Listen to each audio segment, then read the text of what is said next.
Basement Collective, thank you for tuning in and watching another 40k battle report. Today is going to be the Orks on camera for the first time and the Tyranids on camera for the first time. Kevin and myself will be playing the Orks, Irvin will be playing the Tyranids.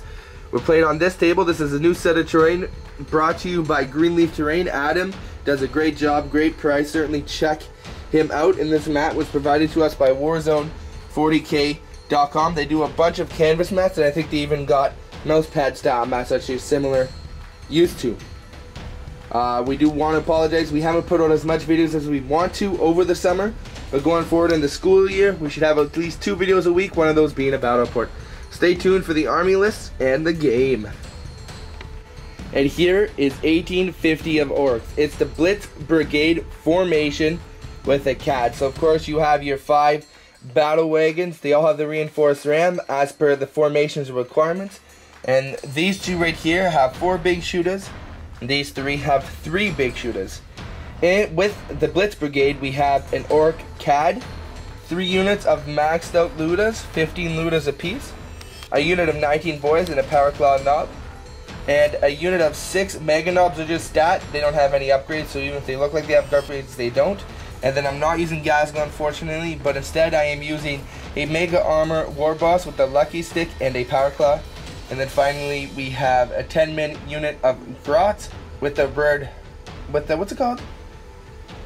Hunter something, herd, yeah, with their boss basically.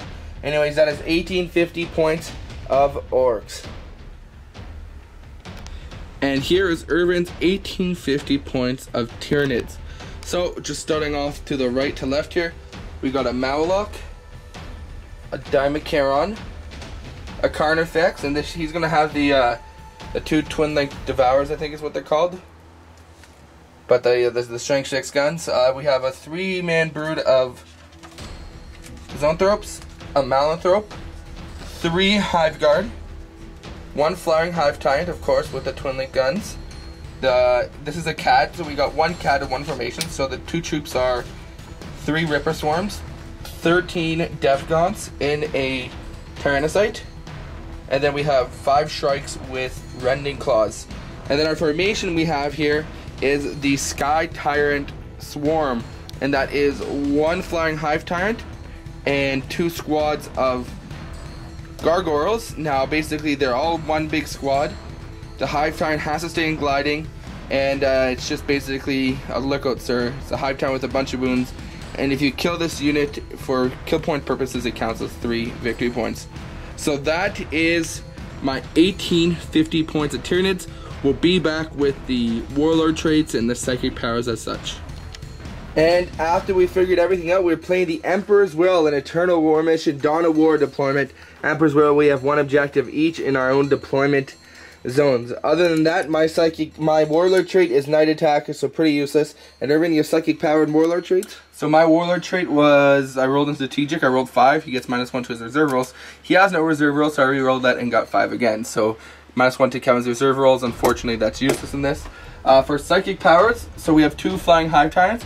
We have 1 that's flying and 1 that's walking, but they're both Flying Hive Tyrants, but just the way they're modeled. So the 1 that's flying, that's in the squad with the Harpies, Gargoyles, sorry, and that's the Sky Swarm, or Flyer, whatever that thing.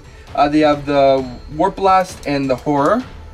The 1 that's walking has Catalyst and Psychic Scream, and then my Zoanthropes, of course, they get the Static Warp Blast as well as the Horror, so that means they all know the Primaris because they all only rolled in 1 table. So that is that, and I got all my abilities rolled off. So we just have to place the 1 objective in our deployment zone. So you okay with that side? Yeah, I'm fine with this side. I'm okay with this side, so very good. I'm going to place my objective right here. Now we play the objectives as a beam, so you don't have to be within 3 inches vertical. You just have to measure the horizontal. The vertical doesn't matter. Okay, and we're going to put 3 right here. 1 objective. It's got to be 6 inches away from the board edge.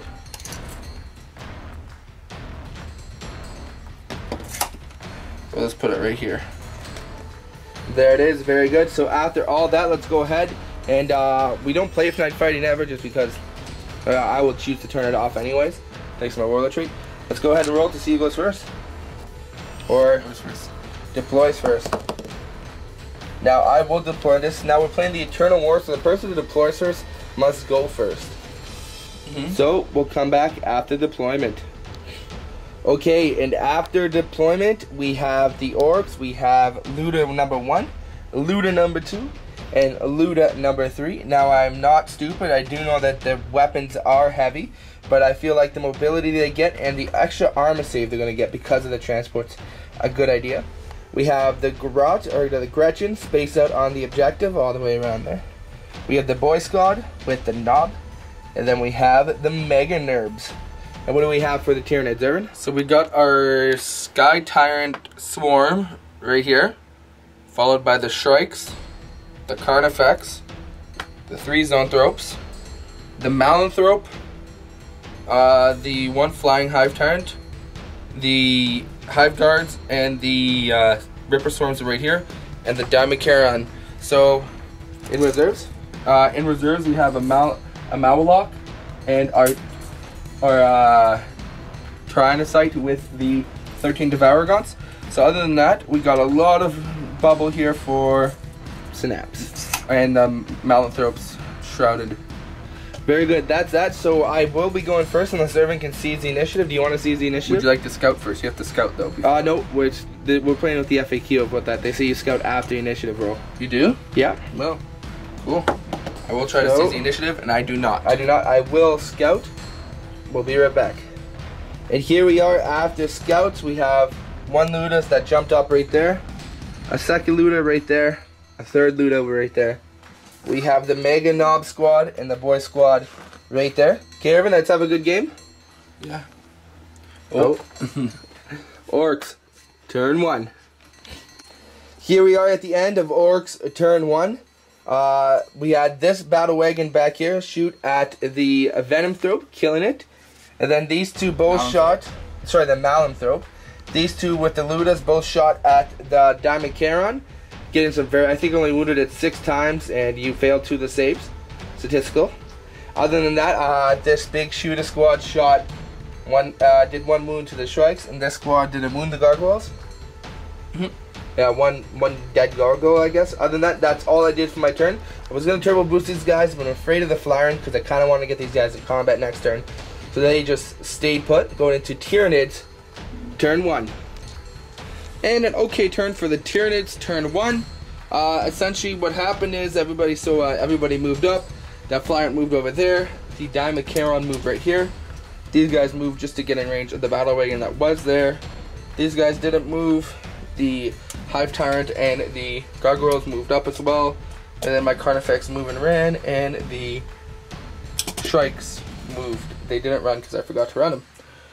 So we're going to Psychic Phase. Unfortunately, an resounding fail for the Psychic Phase. I rolled 6 dice to do Warp Blast on the 1 battle wagon over there, and I got 1 success. So unfortunately, Warp Blast is level 2. That failed. And then this guy tried to cast Cataclysm on himself and the Dimacaron, and he got 1 success, and Kevin dispelled it. Other than that, that's what that. So we go into Shooting Phase. My Hive Tyrant did manage to get into the back arc of this battle wagon and blow it up, killing how many boys? 7 boys, and then additional 3 from the mob rule. Yes. Because of the ability. And then over here, he made a successful charge and managed to blow up the tank and kill 5 Ludas, as well as my Hive Guard shot and killed 2 more guys over here. Dimacaron did fail his charge on that battle wagon. So at the end of that, it looks like that's all we've gone there. So we'll go ahead and go into turn 2 for Tyranids. Nope. Orks. Nope, for Orks, sorry. For Orks. Wog! You have to declare Wog this game. Oh, well, I'm going to declare it now. Wog! That was a pretty bad Wog. Okay. My voice cracked. At the end. Bye. Hey guys, we are at the end of Orks, turn 2. Some good shooting with the Ludas, was able to kill the Warlord, Gang and me slay the Warlord. Over here, the boys with the Knob charged in. He killed a bunch of boys, but my Knob did manage to do 3 wounds to him. My Mega Knobs failed a 6-inch charge on those guys over there. And then shooting over here did nothing to the Carnifex.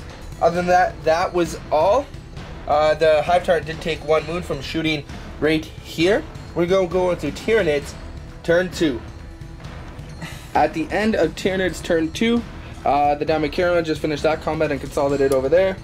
We put a meat shield in front of these guys to hopefully block his charge, and they cast Warp Blast, and they got 3 shots, but only got 1 hit, and he passed his 5-up cover save. We go over here.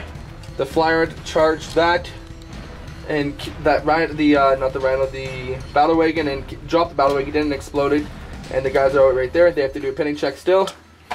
Over here, the Tyranids and the Termagants killed the Ludas. So that is that at the end of Tyranids. Turn 2. So going to Orks, turn 3. End of Orc, turn 3. This guy moved up and shot at the Diamondcaron, killing him. It took me this truck, the boys inside, that truck to kill the Diamondcaron. Finally did that. Those guys jumped up and crumped the Ripper squad. Other than that, these guys shot, killing, I think, 4 or 3 gargoyles. That is the end of Orc turn 3, going into Tyranids. Turn 3. 3. End of Tyranids turn 3. The Devouragons moved up and shot the Ludas right there, and killed a good amount of them, and then with the combined firing of the Shrikes, made the Ludas run away off the table. The Hive Tyrant and his gargoyles, which are only 3 left, they've been withered down.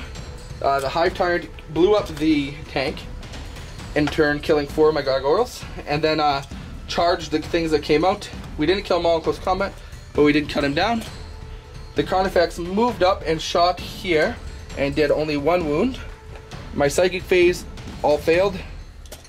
Other than that, my Hive Tyrants shot at the Meganob and did nothing. So that is that at the end of Tyranids turn 3, going into Orks turn 4. And here we are at the end of Orks turn 4. All I did is the Meganobs ran and charged, killing the Hive Guard. This guy shot at the Zoanthropes, doing 1 wound to them. That was all I did for my turn, going into Tyranids turn 4. At the end of Tyranids turn 4, the Devouragons moved up and again had some more victims over here. Devouragons have killed a lot of things this game.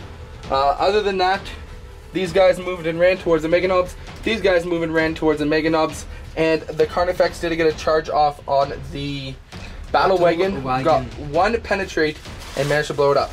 So, other than that, that's all that happened this turn. We are going to call it here, since my whole army will be converging on here. And it would make it very, very hard for Kevin to come out of that, and it's getting pretty late here. So, good game, Kevin. An Orc loss. We'll come back for a quick post-game show, guys. Thank you for watching another Basement Collective 40k battle report. We had Tyranids versus Orcs. Now, this is the first time me playing my Orcs, period, actually. And this is the first time, I think, Irvin playing his Tyranids on a battle report. Yep. 2 new armies, 2 Xenos armies, 2 armies that are not commonly seen. Hopefully you enjoyed the battle report. I'm still new to Orcs, and I'm kind of building up the army still. I got some things I wanted to try. I don't think the Ludas inside the battle wagons was the best idea. I mean, the game went as well as I was going to expect, but Irvin, how'd you think it went? It was fun. It was fun. I mean, I would have took other things. I know people are going to say, well, you took 2 flying Hive Tyrants against Orcs.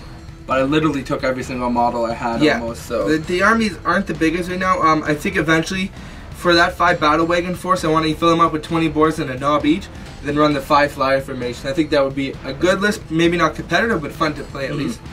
But anyways, hopefully you enjoyed that battle report. If there's any rules we missed, please let us know. Any suggestions you have or questions you have, put it in the comments below. And I do want to say, before we get off, a couple things. First of all, there's a giveaway video, I think it was 2 or 3 months ago. We're nearing the 3,000 subscriber mark, and since we're back in full swing, we're going to hopefully be posting 2 videos a week, at least 1 battle report, second battle report, maybe something different. Certainly go check out that video. Once we get to 3,000 subscribers, giving away $300 worth of stuff. Some great stuff planned. Thank you to Warhammer 40k, or Warzone, what is this?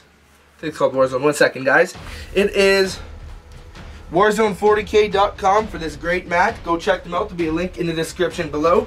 Greenleaf Terrain, there's always a link in the description below. Made the terrain set. Thank you, guys, and thank you for watching another 40k battle report. Anything else to say? No, guys, yeah, just thank you very much for watching there, and keep on wargaming.